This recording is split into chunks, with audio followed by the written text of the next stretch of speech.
ইনকিলাব মঞ্চের মুখপাত্র শরীফ ওসমান হাদি হত্যাকাণ্ডের মূল অভিযুক্ত ফয়সাল দেশ ছেড়ে পালিয়েছে বলে জানিয়েছে ডিএমপি।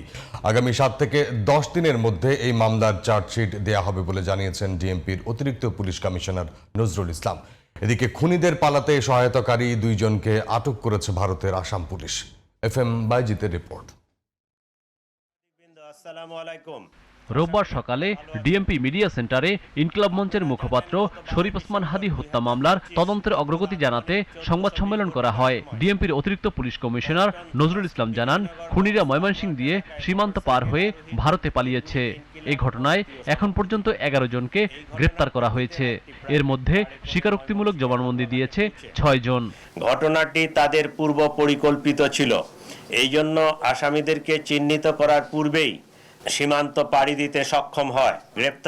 গ্রেপ্তারকৃতদের মধ্যে 6 জন স্বীকারোক্তিমূলক জবানবন্দি প্রদান করেছেন এবং 4 জন সাক্ষী তারাও 164 ধারায় সাক্ষ্য প্রদান করেছেন। খুনিদের পালাতে সহায়তা করায় ভারতের মেঘালয়ের পুলিশ 2 জনকে আটক করেছে বলে জানিয়েছে ডিএমপি।